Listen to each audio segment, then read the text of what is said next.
The dust in the National Archives does not settle. It waits. It waits for someone to notice the silence between the ledgers. I remember the afternoon I first found the discrepancy, a small, jagged tear in the fabric of the 1870 census. It was not a clerical error. It was not a smudge of ink. It was a subtraction. In the column, where the demographic origin should have been recorded, there was a void. Not a blank space, but a scrubbed surface. A razor had been taken to the parchment. Ask yourself why a government clerk would risk the integrity of a federal record to remove a single word. Ask yourself what name was so dangerous that it had to be excised from the lineage of a continent. We are told the story of the westward expansion as a vacuum being filled, or we are told of the empty plains, the untamed wilderness, the manifest destiny of a young nation, but the ink tells a different story. It tells of a presence, not a migration, not a settlement, a presence. I began to look closer at the marginalia of these mid-19th century records. I found a recurring anomaly, a surge in the population count that preceded the arrival of the rail lines. Thousands of souls appearing in the heart of the uninhabited territories years before the wagons arrived. They were not pioneers. They were not indigenous tribes. They were something else. Something the official history has spent a century and a half trying to dissolve into the fog of myth. I moved my search from the federal level to the municipal. Small towns in the Midwest, towns that should not have existed according to the timeline of the Industrial Revolution, in the basement of a courthouse, in a town that no longer appears on modern maps. I found the mortality schedules of 1852. The names were wrong. They were not Anglo-Saxon. They were not Germanic. They possessed a phonetic structure that defied the linguistic patterns of the era. Long, melodic vowels punctuated by hard architectural consonants. And then there was the physical data. The heights of the deceased were recorded with a precision that bordered on the obsessive. Many of them exceeded 7 feet. In a time of malnutrition and skeletal rickets, these figures stood like pillars among men. Not giants in the fairy tale sense, not monsters, just an elevated humanity. I looked for their graves. I found a parking lot. I found a highway bypass. I found a deliberate layer of asphalt poured over the evidence of a civilization that was too tall, too organized, and too inconvenient for the narrative of the emerging American empire. What if the frontier was not a line moving toward the unknown, but a front line moving toward an established, sophisticated enemy? What if the wars, we are told, were fought against primitive bands, were actually sieges against a crumbling global power? The pattern expanded as I crossed the Atlantic. I spent months in the archives of St. Petersburg, tracking the census of the Russian Empire from the transition period of the early 1800s. Here, the erasure was more sophisticated. It was not done with a razor, but with a pen.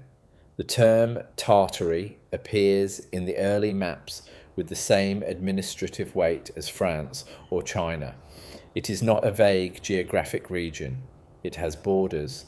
It has cities. It has a population count. By 1840, the word vanishes. It is replaced by Siberia, a word that implies emptiness, a wasteland to be conquered. But the numbers do not add up. If Siberia was an empty, frozen waste, why did the imperial census record a tax revenue from its central districts that rivaled the wealth of Moscow? Where did the gold come from? Where did the people go? I found a series of ledgers marked for institutional erasure, a term that chilled me to the bone. It was an administrative order to reclassify the Tartarian population as peasantry of the steppe, a total identity theft on a continental scale. They were stripped of their history, their architecture, and their specific ethnic designation. They were flattened into a generic mass of labourers, not citizens, not a culture, just a resource. Ask yourself, how do you hide a population of millions? You do not kill them all, you simply rename them until they forget who they were. In London, the evidence of this global reset took on a structural form. I began to investigate the load distribution of the Great Exhibition of 1851. The Crystal Palace was said to be a marvel of modern engineering, a temporary structure built to showcase the progress of the British Empire. But when I examined the underground foundations in the original site plans, I found something impossible. The iron supports were resting on pre-existing masonry of a vastly different character, high-density, vitrified brickwork that predated the Industrial Revolution by centuries. The census of London during that period shows a sudden influx of foreign nationals who were never accounted for in the departure logs of any port. They arrived as if from nowhere. Thousands of them. Skilled masons, engineers, and metallurgists who spoke a language the census takers could only describe as Eastern dialect. They were used to build the very structures that would later be claimed by the Victorian architects, and then, as quickly as they appeared, they were gone. The 1861 census shows a massive drop in these specific demographic clusters, not a plague, not a war, an extraction. They were written out of the labour unions. They were scrubbed from the architectural firms. They were reduced to ghosts in the machine of progress. What if the architecture we see today, the domed capitals, the star forts, the massive stone post offices, are not the triumphs of the 19th century, but the repurposed remnants of this vanished population? I tracked the census of the builders. In every major American city, the Great Fire of the late 1800s serves as a convenient reset button. Chicago, 1871. Boston, 1872. Seattle, 1889. After each fire, a new census is taken. The old populations, the unclassified residents of the stone districts, are missing. The new residents are the immigrants from Europe, the fresh labour force, who are told they are building the city for the first time. But look at the photographs of the ruins. You will see stone that does not burn. You will see steel skeletons that the heat of a wooden city fire could never melt. You will see the survivors standing in the rubble, and they do not look like builders. They look like scavengers. They look like people who have just inherited a world they do not understand. The census records before the fires are often lost or damaged. What a convenient tragedy. Not a disaster, not an accident, a sanitization, a way to clear the books of the original inhabitants and start the ledger at zero. The trail led me to the concept of institutional gatekeeping within the field of demography. I interviewed a retired census analyst who worked for the Department of Commerce in the 1970s. He spoke in whispers, his eyes darting toward the door of the cafe. He told me about the red files. These were records of population clusters in the American Southwest that didn't fit the migration patterns of the 1840s. These people were living in sophisticated multi-story stone complexes that the government later claimed were ruins left by ancient peoples. But the census takers of the time recorded them as living, breathing inhabitants. They were paying taxes in a currency that was not recognized by the federal government, a heavy, high purity silver coinage with inscriptions that resembled the Cyrillic or Tartarian scripts. The analyst told me that in 1912 a directive was issued to harmonise these records with the official history. The living inhabitants were moved to reservations or re-educated in boarding schools, and their homes were declared archaeological sites. Not a discovery, not a preservation, an eviction.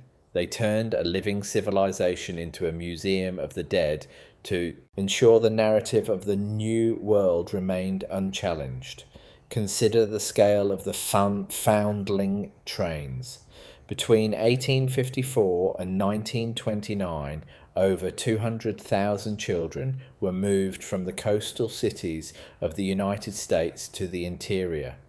The official story is one of charity, orphans being given a new life on the farm. But look at the census data for the origins of these children. There are no records of their parents, no birth certificates, no names. They were an instant population, a blank slate generation. Ask yourself, where did these children come from? Could they be the survivors of the population that was erased in the mid-century resets? Were they the children of Tartaria, stripped of their heritage and redistributed to the new settlers to be raised in a history that never belonged to them? The timing is too perfect. As the old world was being burned and renamed, a new generation was being manufactured to occupy it. Not a migration, not a social program, a repopulation, a way to fill the empty stone cities with people who would never ask who built the walls. I found a map in a private collection in Geneva, dated 1782. It shows the population density of the world. The most densely populated region on Earth was not Western Europe. It was not coastal China. It was Central Asia, the heart of the Tartarian Empire. The census figures written in the margins estimated a population of over 300 million.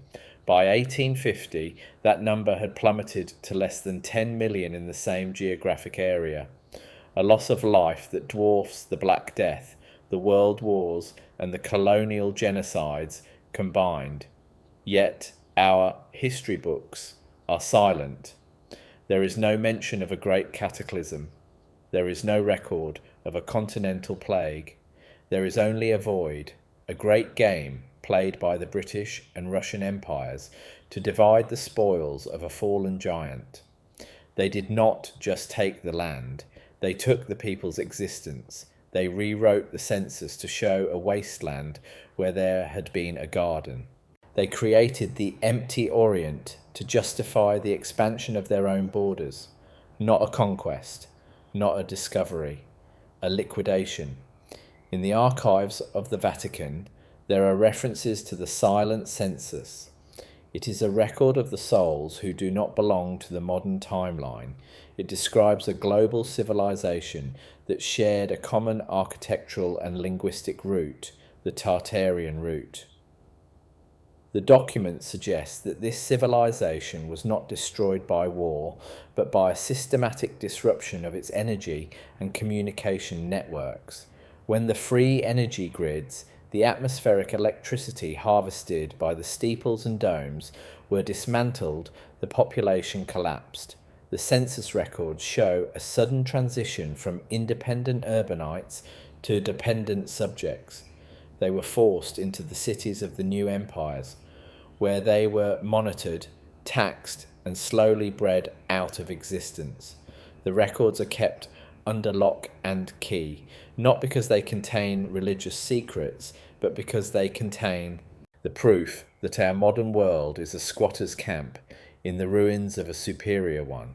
Now, I look at the modern census, and I see the same patterns of erasure. I see groups of people being reclassified, their history being subtly altered in the digital databases. The names change, the categories shift, the past is being edited in real time. Ask yourself, if they could erase 300 million people in the 19th century, how easy would it be to erase us? What if the global population explosion of the 20th century was not an explosion at all, but the final integration of the last remaining Tartarian clusters into the official record. What if we are just the latest version of a story that has been told and retold, each time with the previous inhabitants scrubbed from the page?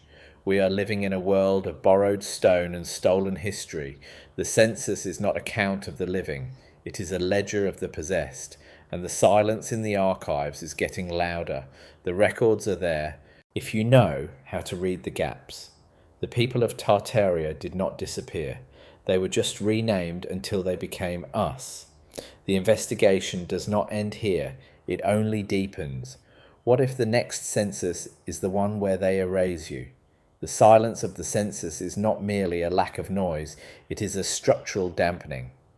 I began to track the specific architectural anomalies of the post-1850 world against the skyrocketing labourer populations in the American West.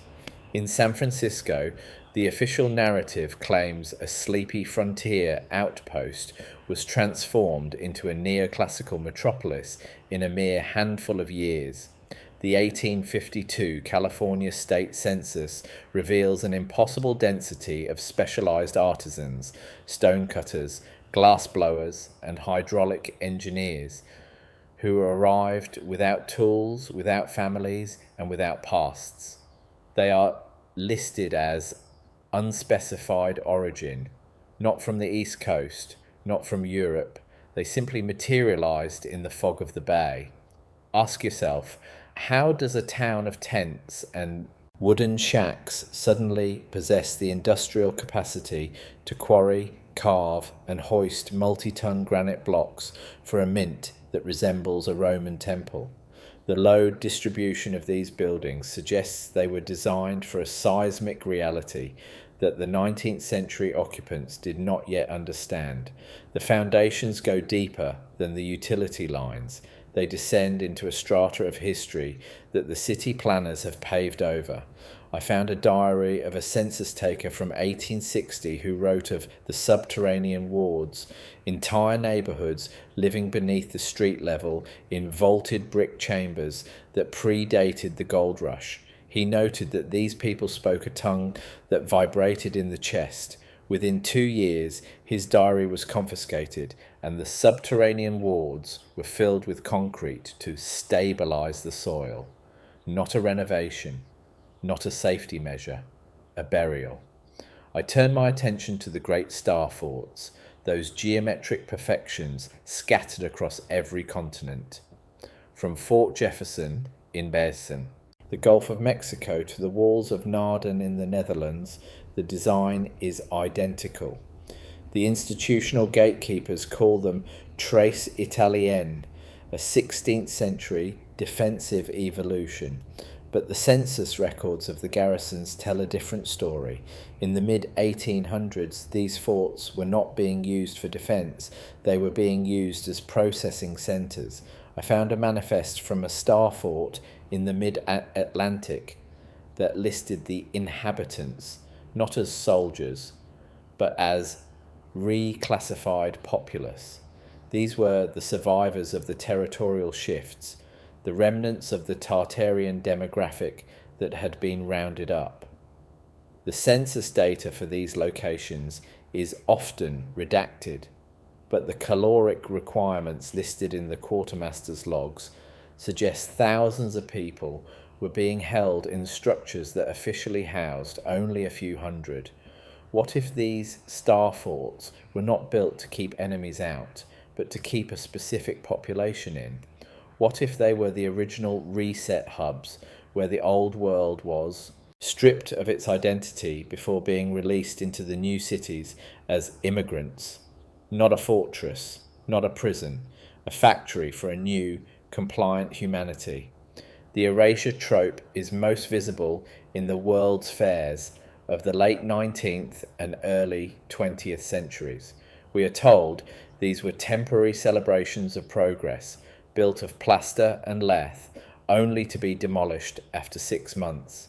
But the census of the fairgrounds often shows a permanent resident population of thousands. In Chicago's 1893 White City, The sheer scale of the temporary structures defies the logic of the era's logistics. Over 200 buildings, many larger than the US Capitol, constructed in less than 2 years. Not possible. Not with horse and cart. Not with the labour force recorded in the municipal ledgers. When I cross-referenced the 1890 census with the fair's employment records, I found a discrepancy of nearly 40,000 invisible workers. These were the legacy residents, the people who already lived in the stone cities that the fair was designed to discover and then destroy. The destruction of these dream cities by fire or wrecking ball was not a waste of resources. It was a ritual of erasure. It was the physical deletion of the Tartarian evidence. They called it the city of tomorrow to hide the fact that it was actually the city of yesterday. Ask yourself, why would you build a marble cathedral only to tear it down, unless the marble was already there and you needed an excuse to remove it from the public record? In the archives of the Smithsonian, I found a series of ethnographic surveys from the late 1880s that focused on the mound builders of the Mississippi Valley. The census takers of that era were instructed to classify any sophisticated stone or brickwork found in the mounds as natural formations or intrusive burials by later primitive tribes. But the field notes, the raw, unedited observations, describe something else. They describe internal heating systems. They describe copper piping. They describe skeletons clothed in fabrics that used metallic threads to conduct electricity. The census of these Indian territories frequently mentions the others, a population that was neither white nor indigenous, who lived in the deep woods in hexagonal stone dwellings. By the 1890 census, the others are gone. They were not moved to reservations. They were not recorded as deceased. They were simply deleted from the survey parameters. The institutional erasure was total. If they do not fit the categories of the ledger, they do not exist. This is the power of the bureaucrat, to turn a living civilization into a ghost story. The rhythm of the reset follows a pattern of global synchronization. Between 1845 and 1855, almost every major nation underwent a statistical revolution. New census bureaus were formed. New methods of accurate counting were implemented. But this was not about accuracy, it was about synchronization. It was a global agreement to start the clock at the same time. I looked at the population curves of the Russian Empire and the United States. They are identical. A sharp vertical spike in new citizens during the 1860s that cannot be explained by birth rates or recorded immigration. It is as if a hidden reservoir of humanity was suddenly drained into the official world. Where were they hiding? Or, more provocatively, where were we when they were here? The census is a narrative tool. It creates the illusion of a steady, linear climb from primitive to modern. But what if the graph is a lie? What if the population was much higher in the 1700s and the 19th century was actually a period of recovery from a near extinction event? The ruins are too large for the people who supposedly built them. The cities are too complex for the populations that supposedly settled them. We are a small people living in the oversized clothes of our predecessors. I began to investigate these insane asylums of the 19th century. In the 1880 census, the number of people committed to these institutions skyrocketed.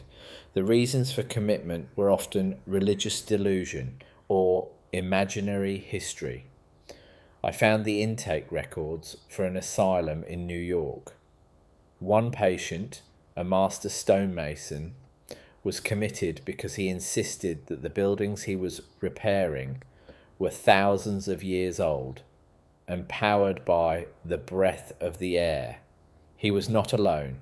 Thousands of people who remembered the old world, the Tartarian world, were rounded up and silenced in these massive fortress-like asylums.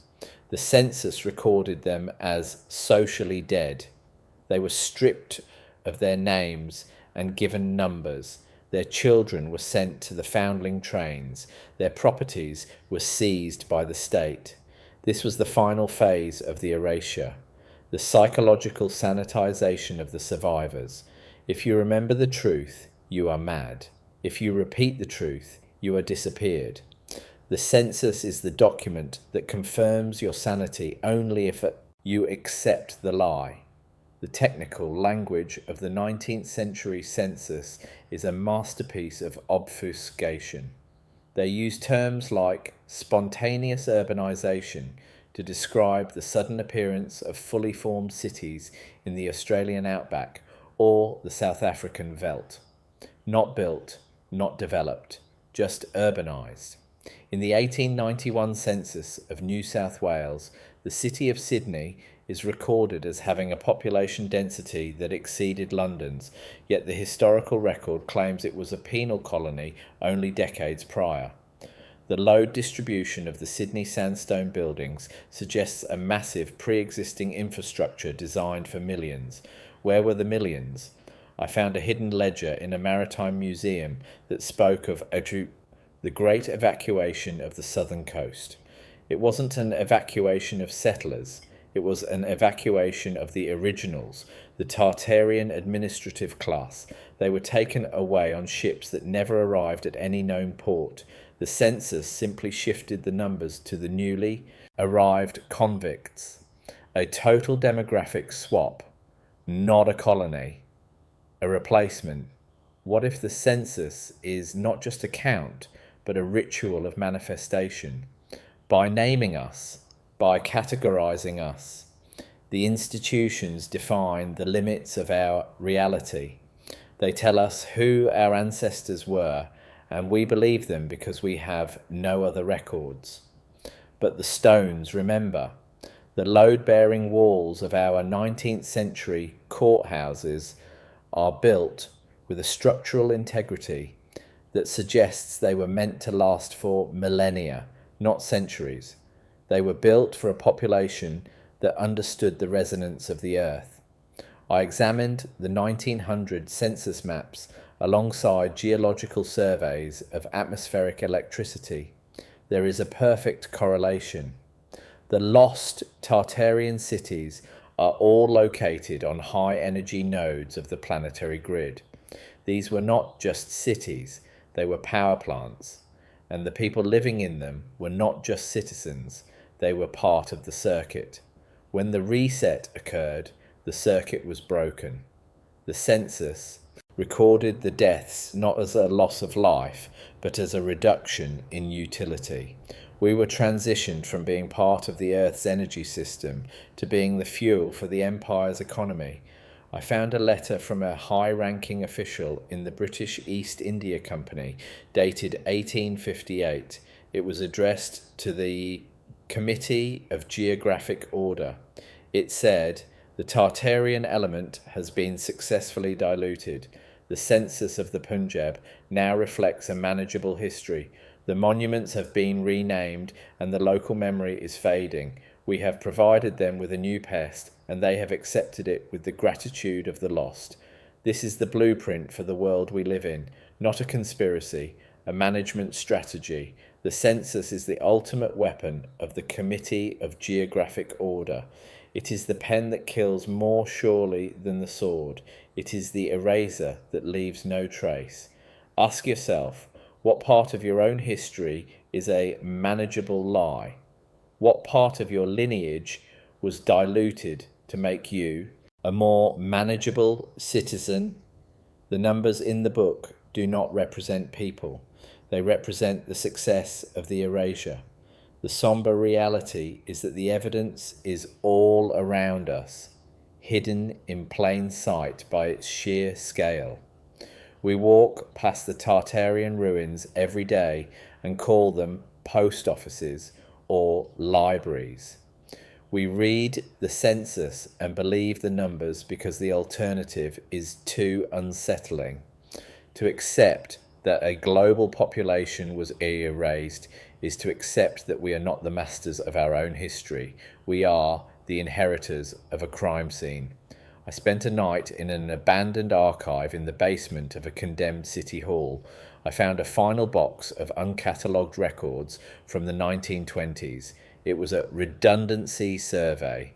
It listed thousands of names of people who were marked for delisting, not because they had died, not because they had moved, but because their lineage was inconsistent with the national narrative. They were the last of the Tartarians, the last of the people who knew the truth. They were removed from the record, and their houses were demolished to make way for a modern development, not a progress, not an improvement, a final cleaning of the slate. The investigation is no longer about finding the past. It is about realizing that the present is a facade. The census is still being written. The eraser is still moving. The loop is not yet closed. Are you sure you are in the next count? The transition from the 19th to the 20th century is often framed as an era of grand construction, but the ledger books suggest a period of grand concealment. I began to investigate the sanatorium districts of the 1910 census, those sprawling high-walled complexes that appeared on the outskirts of every major industrialized city. The official justification was the tuberculosis epidemic, a convenient biological screen for a demographic operation. But when I analysed the floor plans of these hospitals, I found a structural distribution that favoured isolation over aeration. These were not places of healing. They were sorting centres. The census records for these districts show a peculiar anomaly, a high concentration of linguistic outsiders who were neither immigrants nor indigenous. They were classified as atavistic remnants. Ask yourself, why would a medical census use a term from evolutionary biology to describe living citizens, unless those citizens represented a biological or cultural lineage that the New World Order deemed obsolete? I found a collection of intercepted letters from a head physician at a New York State facility who complained that his wards refused to eat modern processed flour, insisting instead on a diet of mineralized grains that the doctor claimed did not exist in any botanical catalogue. Not a refusal, not a delusion, a biological incompatibility with the degraded world being forced upon them. I shifted my focus to the great surveys of the American West, specifically the expeditions led by John Wesley Powell. We are taught these were missions of discovery, mapping the virgin canyons and plateaus. But the budgetary records of the Department of the Interior reveal a different objective. The funding was not for mapping geography, but for cultural inventory and asset liquidation. I found a redacted report from 1879 that described a massive, tiered city carved into the red rock of the Grand Canyon, a city that was not a ruin. The report noted that the inhabitants possessed atmospheric harvesting arrays that glowed with a soft blue light at dusk. The census taker attached to the expedition attempted to record the population, but his ledgers were seized by the War Department.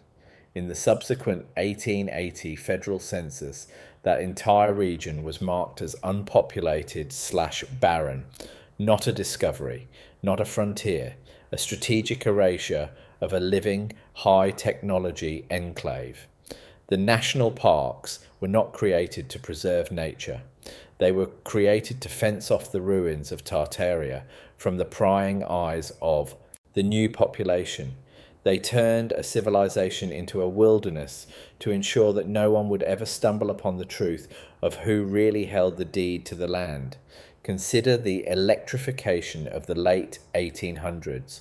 We are told Edison and Tesla brought light to a dark world, but the census of the gaslight era tells a more complex story. In 1870, the urban populations were already utilizing a form of luminous ether derived from the copper domes of the old municipal buildings. I found a technical manual from a demolished post office in St. Louis that described the maintenance of static accumulators housed in the roof's finials.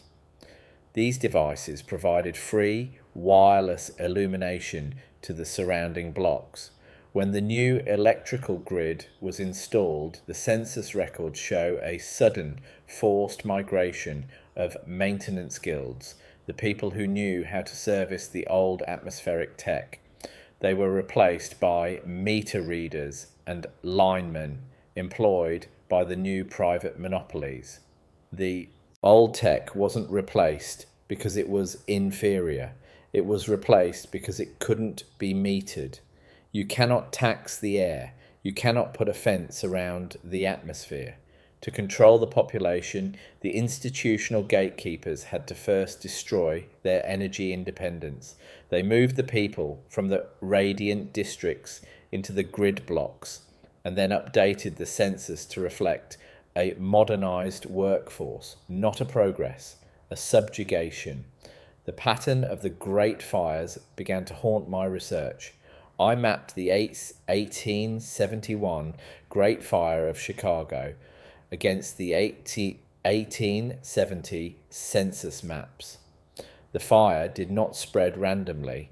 It followed a precise path that targeted the old world architecture while sparing the newer wooden structures of the industrial elite. I found a surveyor's map from the aftermath that showed the basement levels of the destroyed stone buildings. They weren't charred, they were vitrified. The stone had been turned to glass by a heat that no wooden structure could generate. This was not a fire, it was a thermal demolition. The 1880 census of Chicago shows a total replacement of the property owners in the burn zone.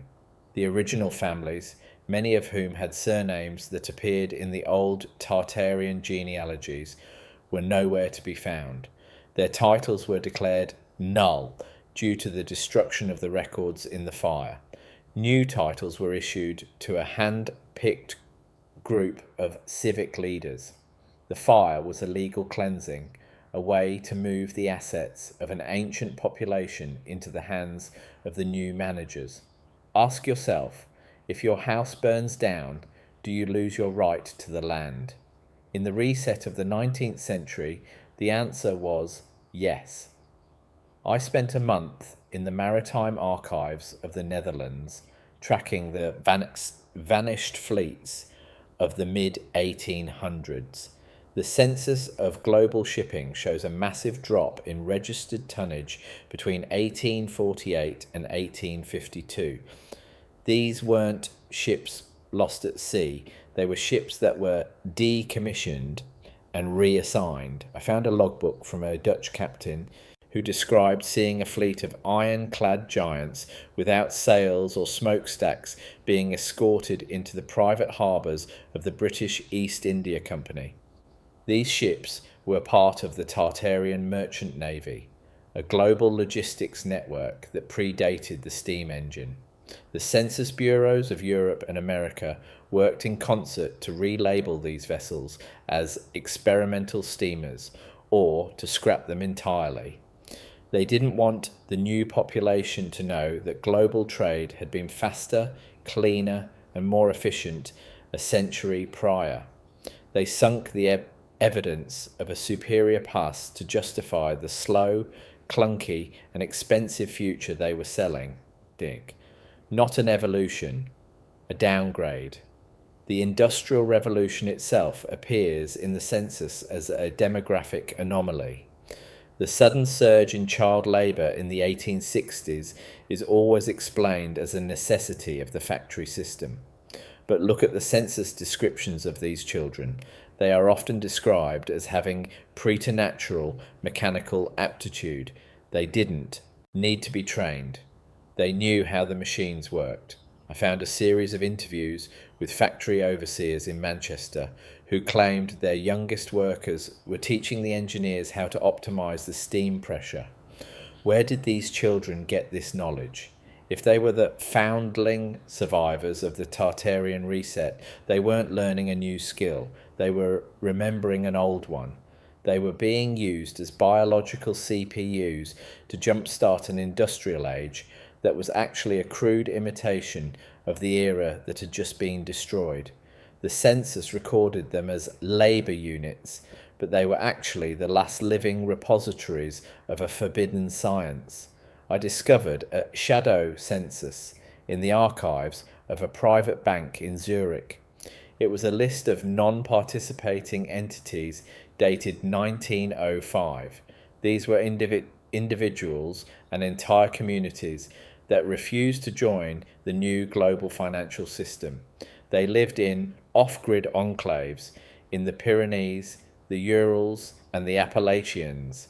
They were the remnants of the Tartarian administrative class who had managed to evade the first wave of the reset. The bank's notes describe them as the holders of the primary deeds. This implies that the current governments of the world are merely tenants or occupants of a stolen estate. The 1910 global census was designed specifically to hunt down these remaining enclaves. Under the guise of national security, the empires of the world launched a coordinated effort to register these people. Those who registered were absorbed and their history erased. Those who refused were labelled insurgents or anarchists and were dealt with by the burgeoning military-industrial complex. Not a census, a manhunt. The history, we are taught, is a thin veneer of narrative applied over a much older, much stranger reality. I looked at the load distribution of the US Capitol dome. The engineering reports from the mid-1800s claim it was a feat of modern ironwork, but the census of the labourers involved mentions a group of Moorish specialists who were brought in to retune the resonance of the rotunda, not to build it, to tune it. What if the buildings are not just shelters, but instruments? What if the original population used these structures to harmonise the local atmosphere, creating a climate of perpetual spring and abundant health? The census of the early republic shows a life expectancy and a physical stature that far exceeds the industrial era. We didn't get healthier with modern medicine. We got sicker when the harmonic architecture was neutralised. The institutional gatekeepers stripped the copper, grounded the steeples, and turned the instruments of life into the offices of bureaucracy. In the basement of the Library of Congress, I found a map of the Tartarian postal routes from 1830. It showed a network of pneumatic tubes and atmospheric relays that connected New York to Moscow and Beijing. The census of the postal workers of that era listed their primary skill as vibratory calibration. By 1860, these routes were replaced by the telegraph, a much slower, more cumbersome system that required wires and poles. The census reflected this as an increase in infrastructure, but it was a collapse. They traded a wireless, instantaneous global network for a wired, monitored, and fragile one. They did this because you cannot intercept a message sent through the ether as easily as you can tap a wire. The reset was about surveillance. It was about moving the population into a reality where every communication could be recorded, taxed, and censored. Not a connection, a cage. Ask yourself, why are the foundations of our cities always older than recorded history? Why does every 19th century building have a basement that looks like a cathedral? The census tells us the population was small, poor, and uneducated. The buildings tell us they were massive, wealthy, and sophisticated. One of them is lying. The investigative essayist must follow the stone, not the ink. The ink is a product of the gatekeepers. The stone is the witness of the silence. As I look at the 1920 census, the first one to be fully processed by the holographic punch card machines, I see the birth of the digital ghost. We became numbers on a card, easily sorted, easily deleted. The Tartarian population was the last to be recorded as individuals with a cosmic heritage. We are the first to be recorded as data points in a closed-loop system. The investigation is moving toward a terrifying conclusion. The population is not what we think it is.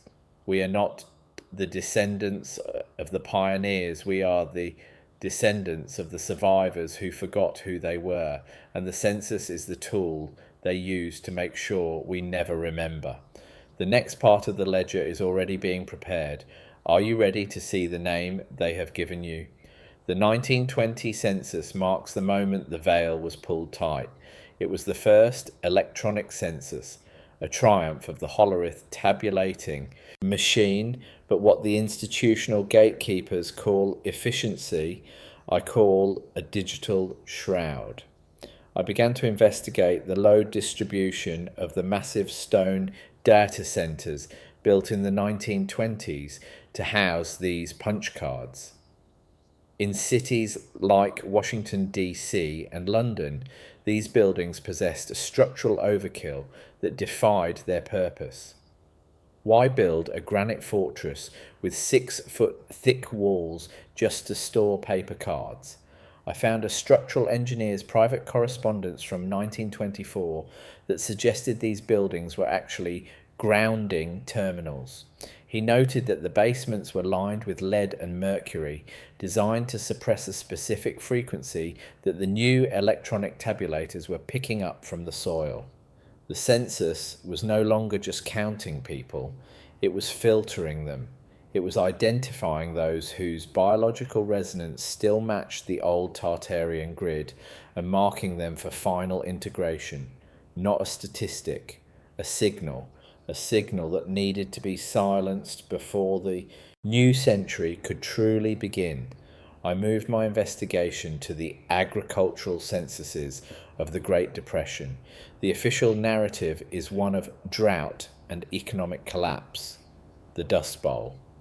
But the census records of the 1930s reveal a pattern of forced demographic consolidation that has nothing to do with soil erosion. I found maps of the relocation camps that were later scrubbed from the public record. These were not for the displaced farmers, they were for the legacy agrarians, the families who had lived on the same plots of land since before the 1850 reset. These families were still using atmospheric fertilization techniques, harvesting nitrogen from the air using copper-tipped silos. The census of 1930 shows a sudden 90% drop in these specific farms, followed by their immediate seizure by corporate entities. The Dust Bowl was not a natural disaster. It was a weather warfare operation designed to choke out the last of the independent Tartarian food producers. Not a famine, a foreclosure, a way to move the population from the self-sustaining countryside into the dependency of the urban breadlines. The urban exploration of the 1940s and 50s provided the next layer of evidence. In the post-war reconstruction, the census bureaus of Europe and Japan worked with military precision to clear the slums. But if you look at the photographs of these slums before they were demolished, you see something impossible. You see marble archways, ornate ironwork, and street-level windows that suggest the buildings continue dozens of feet underground. I found an urban planning report from Berlin, 1946, that described the discovery of the second city. Beneath the rubble of the bombings, they found a fully intact pre-industrial infrastructure that was powered by thermal resonance. The census of the survivors in these districts was handled by a special military branch that did not report to the civilian government. Thousands of people were recorded as repatriated, but no records exist of where they were sent. What if the war was not about borders or ideology, but about an excuse to use heavy ordnance to cleanse the remaining Tartarian architecture that the 19th century fires had missed? Not a victory, a demolition. Consider the Great Reset of the 1950s, the birth of the suburbs. The census of this era shows a massive, synchronized movement of the population away from the old stone cities. This is framed as the American dream, but look at the technology of the suburbs. It is the most inefficient, grid-dependent, and monitored form of living ever devised. The houses are built of stick and glue, designed to last only 30 years. The census recorded this as a standard of living increase, but it was a structural trap. By moving the population into these flimsy, isolated boxes, the institutional gatekeepers could finally sever the connection between the people and the ancient stone energy systems of the cities. The old cities were turned into business districts or ghettos, places where the population was discouraged from lingering. The census of the suburbs was a census of the domesticated, not citizens, occupants of a disposable reality. I found a classification manual from the 1960 census in a thrift store in Virginia. It was a training guide for census takers on how to handle non-standard lineages. It instructed them to ignore any claims of pre-colonial ancestry from families who were not indigenous or European. It specifically mentioned the Tartarian delusion as a mental health marker. If a respondent claimed their family had lived in a stone house in the Ohio Valley for 500 years, the census taker was to record them as white/migrant and notify the local health board. This is the erasure in its most psychological form. They didn't just take the land, they took the right to remember the land. They used the census to define what was sane and what was delusional. Ask yourself, how many of your own family stories were dismissed as grandpa's tall tales because they didn't match the history books? The census is the tool that turns your heritage into a hallucination. The rhythm of the investigation brought me back to the star forts.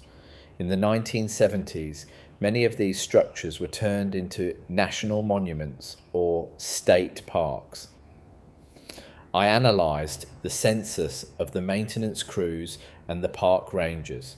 I found a recurring pattern of high-level security clearance for mundane landscaping jobs. Why does a lawnmower operator at a fort in Florida need a Department of Energy clearance? I found a leaked memo from a park superintendent who complained about the humming coming from the dry moats during a full moon. The census of these historic sites often records 0 permanent residents, yet the utility bills for these sites show a massive consumption of high voltage electricity. These are not parks, they are active nodes. They are the remaining pieces of the Tartarian world grid, still functioning, still vibrating, but hidden behind the label of history, not a monument, a machine that is still being managed by people who are not on the official census. What if the population explosion of the late 20th century was an administrative illusion? I compared the birth certificates of the 1980s with the census counts. In several major metropolitan areas, the number of recorded persons exceeds the number of registered births by nearly 15%. Where did these people come from? Are they new people, or are they this invisible population of Tartaria finally being folded into the digital ledger to be taxed and tracked? The 1990 census introduced statistical sampling, a method of estimating the population rather than counting it. This was the final surrender of the truth to the narrative. They no longer needed to count you, they just needed to tell you how many of you there were. The census became a creative writing exercise for the gatekeepers, not a record, a script that we are all forced to play a part in. I found a continuity of government document from the early 2000s that discussed the demographic risk of architectural awakening. It suggested that as modern buildings fail and the old stone structures remain, the population might start to ask questions about the durability of the past. The document recommended a policy of facade renewal, the practice of covering old stone buildings with glass and steel panels. If you look at any major city today, you see this happening. The census of these modernized buildings shows a shift in use from public to private. The libraries are becoming luxury condos. The post offices are becoming high-end retail. The legacy of Tartaria is being encased in a plastic tomb, and the census is recording it as urban revitalization, not a renewal, a mummification, a way to ensure that the stone never speaks to us again. The technical language of the modern census has evolved into metadata. They no longer need to visit your house. They know your load distribution by your electrical usage. They know your population by your cellular pings. They have built a digital Tartaria, a perfect mirrored world of surveillance that is the exact opposite of the original free energy world. In the original world, the architecture gave you power. In the digital world, the architecture takes it away. I looked at the 2020 census data for Internet of Things connectivity. Every appliance, every light bulb, every smart device is a census taker. We are being counted every second of every day. The institutional gatekeepers have achieved the ultimate dream of the 19th century bureaucrats, a census that never ends, not a survey, a tether.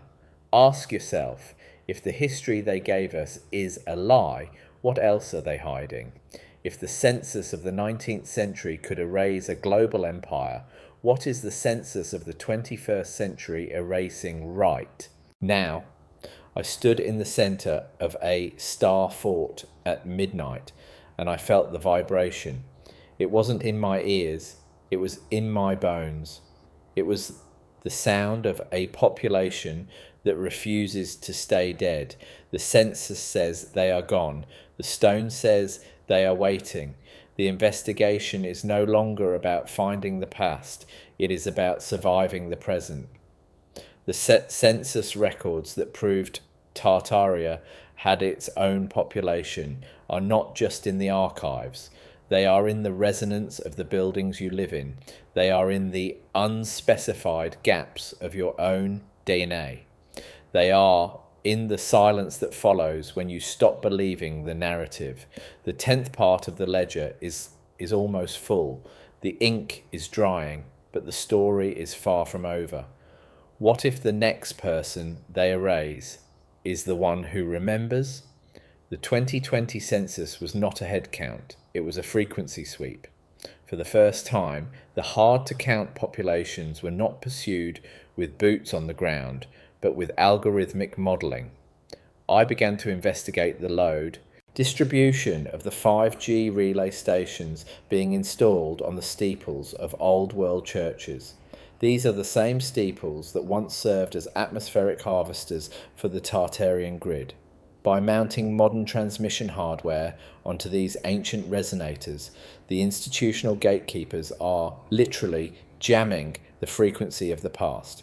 I found a technical brief from a telecommunications contractor that described these installations as historical mitigation, not an upgrade, a suppression.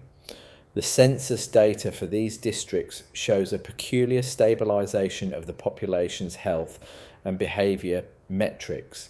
The noise of human individuality is being smoothed out by the hum of the towers. Ask yourself, why are the most powerful transmitters always placed on the most ancient stone foundations? They are using the Tartarian anatomy to broadcast the digital prison. I turned my investigation to the ghost cities of the 21st century, massive, high-density urban developments in Asia and Africa that remain completely uninhabited. The official explanation is economic speculation or overbuilding, but when I analysed the 2024 global population projections, I found a massive surplus of allocated identities. These are names, social security numbers, and digital footprints that have no corresponding physical person in the Western world. I found a manifest for a smart city in the desert that listed its capacity not in people but in unit equivalents. These cities are being built to the exact architectural specifications of the Tartarian star cities, hexagonal grids, central domes, and subterranean transit loops. What if these are not empty cities waiting for people, but reserve containers for the next reset? What if the census is already counting the new population that will replace us once our current cycle is terminated? Not a failure of planning, a readiness for replacement. The institutional erasure has now moved into the realm of the digital archive.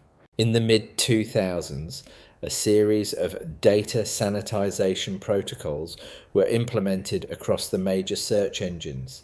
I tracked the term Tartaria through the search metrics.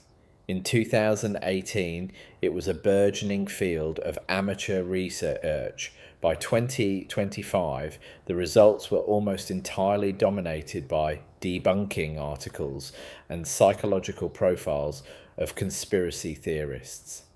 The primary source documents, the high-resolution census maps from the 18th century, the technical manuals for atmospheric electricity, have been moved to the deep web or deleted entirely under the guise of copyright protection. I found a memo from a prominent university library that instructed staff to digitize and discard any maps that did not conform to the standard chronology. Once a document is digitized, it can be edited. The physical copy, the only true witness, is sent to the incinerator, not a preservation, a falsification. They are burning the Library of Alexandria in slow motion, one PDF at a time. Consider the Great Migration of the 2020s. We are told it is a result of climate change and political instability, but look at the census of the transition zones.